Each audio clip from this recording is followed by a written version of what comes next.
Queridos amigos de la Hemeroteca del Crimen, hoy os traigo un relato especialmente tenebroso que bien puede ser cierto o puede ser todo una simple leyenda, un mito. Concretamente, os voy a hablar de la leyenda de Sawney Bean. Hay distintas versiones acerca de la posible fecha de nacimiento de este personaje.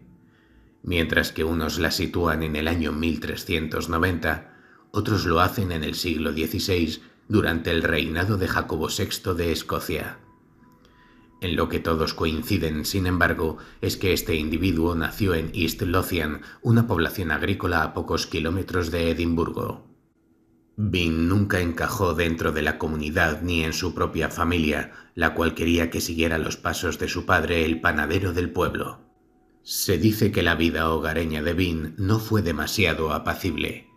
El chico era golpeado frecuentemente por su padre, quien lo acusaba de no ser un hijo lo suficientemente bueno. A medida que fue creciendo, trató de convertirse en el hijo que su padre siempre había querido. Comenzó a asumir deberes como adulto y a trabajar.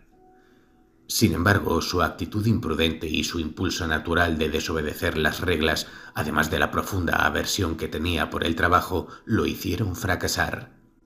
Su fallido intento de ganarse la vida de forma honrada terminó por decepcionar una vez más a su padre. Al final, cansado de intentar ganarse la vida honradamente, Bean entabló una relación con Agnes Douglas, una mujer acusada de brujería por los lugareños y de la que se decía que había cometido sacrificios humanos e incluso conjurado al diablo. Agnes era conocida como Black Agnes Douglas, la bruja oscura de Lothian. La pareja decidió huir y para subsistir robaban a todo aquel que se cruzaba en su camino. Según cuenta la leyenda, durante alguno de aquellos atracos, Sawney Bean probó por primera vez la carne humana.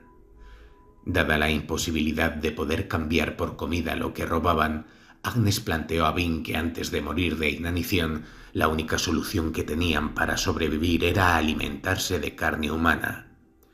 Para evitar llamar la atención, tras los ataques disponían los cuerpos de los desdichados que habían asesinado, de tal modo que parecía que habían sido víctimas de un animal salvaje.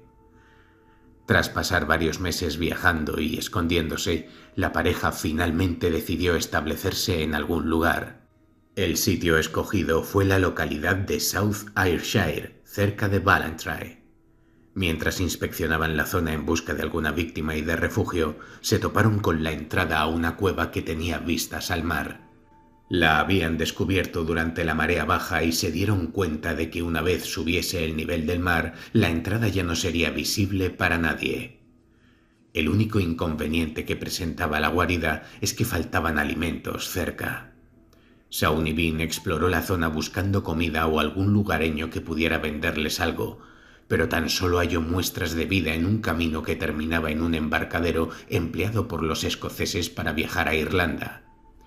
Hambriento y desesperado, el joven asestó un golpe a un viajero que en ese momento cruzaba el camino y se llevó su cadáver a la cueva. No le interesaba su dinero o sus posesiones, solo su carne. Comenzaron a robar a viajeros que emboscaban en las carreteras solitarias que conectaban los pueblos de la zona, pero decidieron que para mantener su anonimato no podían dejar testigos. Así que empezaron a asesinar a las víctimas y a llevar los cuerpos enteros a la cueva, donde los desmembraban y preservaban. Debido a que nadie los conocía en el área, comenzaron a gastar el dinero de sus víctimas en el pueblo para comprar las provisiones básicas. Pero se aseguraban de esconder en la cueva cualquier pertenencia que fuera rastreable o identificable. Así transcurrió su vida durante un par de años, robando y asesinando a distintos viajeros.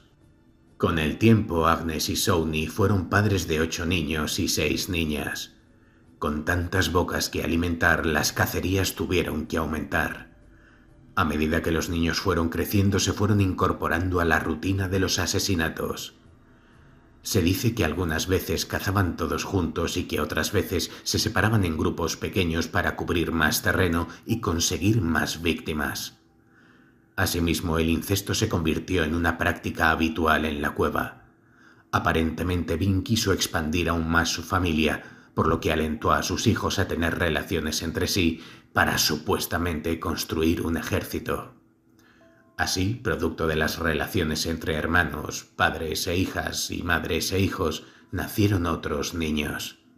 Durante los 28 años en que perpetraron sus atrocidades, la familia fue creciendo al ritmo de los asesinatos cometidos. El resultado fueron 18 nietos y 14 nietas. 48 personas integraban la familia. Convertidos en un clan caníbal, preferían atacar de noche para, de ese modo, escapar más fácilmente de la justicia. Gracias a que la cueva permanecía bloqueada durante largos periodos de tiempo a causa de las mareas, los caníbales acostumbraban a dejar muy pocas pistas. Finalmente, tantas desapariciones acabaron por atraer las miradas de las autoridades de Glasgow. El número de personas desaparecidas en la zona llegó a ser de más de 1000. Muchos restos humanos comenzaron a encontrarse ocasionalmente en la costa. Esto se debía a que el clan solía arrojar al mar lo que no consumían. Para aquel momento comenzaron a establecerse todo tipo de teorías. Primero se pensó que los terrenos rocosos podrían estar habitados por hombres lobos e incluso por demonios. Sin embargo, esta hipótesis fue descartada pronto porque no solo desaparecían personas que viajaban solas, sino incluso grupos de 5 y 6 personas. La siguiente teoría era más creíble, pero tampoco era la correcta. Se comenzó a creer que los posaderos locales eran los culpables de robar y asesinar personas. Este rumor se extendió tanto que hasta se llegaron a señalar a personas inocentes. Tanto fue así que, supuestamente, se llegó a torturar y a ejecutar a varios inculpados. Pero estas ejecuciones sirvieron de muy poco a la hora de amedrentar a la familia Bean, que siguió cometiendo sus terribles actos de barbarie sin que nadie se lo impidiera. Un día de regreso de una feria, un matrimonio de comerciantes pasó cerca de la zona donde se producían las desapariciones. Antes de darse cuenta de lo que ocurría, se vieron rodeados por un nutrido grupo de hombres y mujeres que les atacaron con brutalidad. El hombre iba armado con una espada y una pistola que no dudó en utilizar para hacer frente a parte del grupo y defenderse, aunque, por desgracia, su mujer cayó del caballo y fue de inmediato apresada por los atacantes, que se la llevaron rápidamente. Fue torturada y parcialmente devorada. El valiente comerciante pudo zafarse del ataque de los caníbales, herir gravemente a varios de ellos y provocar la huida del resto. A lomos de su caballo les persiguió para rescatar a su esposa, de la que solo pudo hallar parte de su cuerpo esparcido por el camino. Presa del terror y de la rabia, el comerciante fue en busca de las autoridades para que le ayudasen a dar caza a los responsables de la muerte de su esposa. Cuando el rey Jacobo VI se enteró de lo que ocurría, envió una fuerza de 400 soldados, incluyendo a él mismo, para encontrar a la mujer. Gracias a la ayuda de sabuesos, la expedición real localizó la entrada de la cueva donde se escondía el clan. Los soldados entraron a través de un pasadizo en forma de zigzag, cuyas paredes estaban decoradas con esqueletos. El grupo dio con la familia, que estaba inmersa en un horrendo festín. Los niños jugaban con restos de cadáveres rodeados de brazos, piernas, cabezas y otros miembros. Incluso había abalorios y todo tipo de pertenencias elaborados con restos humanos. Para sorpresa de los soldados, todos los miembros del clan se rindieron sin pelear. Les pusieron cadenas y se marcharon a Edimburgo. El rey calificó a los miembros de la familia como bestias salvajes que no merecían juicio. Acusados de asesinato y canibalismo contra más de 1000 personas, fueron condenados a muerte, torturados y ejecutados en el acto. Las mujeres y los niños fueron clavados en estacas y mantenidos con vida lo suficiente como para que vieran cómo morían los hombres del clan. Estos fueron desmembrados y se desangraron hasta morir. Otros fueron quemados vivos en la hoguera y de forma pública.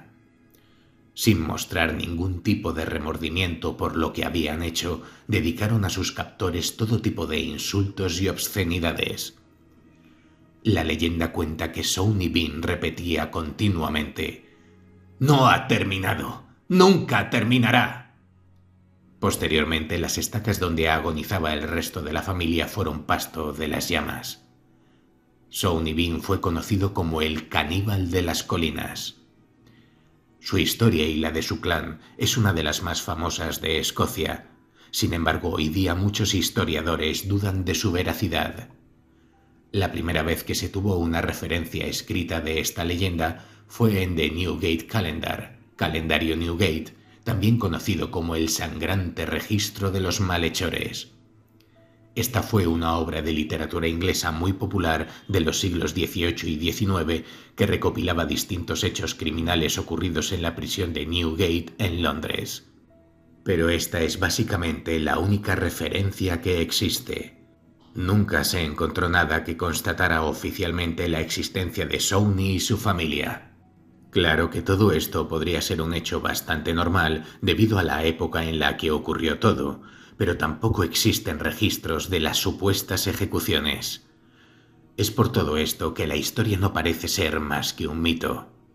De hecho, hay estudiosos que van un poco más allá y han sugerido que la familia de Sauney Bean podría haber sido una invención de los ingleses para desacreditar a Escocia por el levantamiento jacobita, una guerra ocurrida entre 1688 y 1746, cuyo objetivo era devolver el trono a Jacobo II de Inglaterra. En Escocia era Jacobo VI. De todas formas, cierta o falsa, esta historia forma parte de las leyendas más importantes de Edimburgo y, sin duda, una de las principales referencias turísticas de la ciudad. Esta leyenda también se conoce como el demonio de Galloway. La leyenda sobre este terrorífico clan caníbal puede que sea tan solo eso, una recopilación de mitos de la Escocia profunda y oscura, pero lo que sí parece real es que el canibalismo no les era desconocido a los habitantes de la Escocia medieval. La región de Galloway, lugar donde presuntamente sucedieron los hechos, fue hasta la Edad Moderna un lugar especialmente salvaje. En las noches de invierno, cuando el crepitar de la hoguera y la oscuridad profunda provocan que imaginemos que alguien nos observa a nuestra espalda, es cuando los escoceses cantan la balada de la familia caníbal de Sauney Bean. No vayas por Galloway, pues has de saber que Sauney Bean te espera allí. Sauney Bean, cuídate de Sauney Bean. No dejes que derribe tu caballo Sauney Bean. La leyenda en la cultura popular. Las historias de terror y de canibalismo siempre han tenido su espacio en el mundo del cine. Fue por ello que en 1977 la leyenda de la familia Sauney Bean llegó a la gran pantalla. La cinta fue dirigida por Wes Craven y se tituló The Hills Have Eyes, Las colinas tienen ojos. El argumento de la historia se basó en una familia que iba de viaje y se quedó varada en el desierto de Nevada. Mientras estaban allí, comenzaron a ser atacados y perseguidos por un clan de caníbales deformes que venían de las colinas cercanas. En 2006 se estrenó un remake de esta película bajo el mismo título. La cinta fue dirigida por Alexander Aya. En esta historia la familia queda varada en el desierto de Nuevo México. Los monstruos también vienen de las colinas, pero esta vez se trata de unos sanguinarios mutantes que fueron producto de las pruebas nucleares hechas en el lugar. Para 2007 se estrenó la secuela de esta historia titulada The Hills Have Eyes 2. La cinta fue titulada como El retorno de los malditos en español y fue escrita por Wes Craven, el director de la película original de 1977. Terrorífica historia, queridos amigos, que me ha puesto la piel de gallina.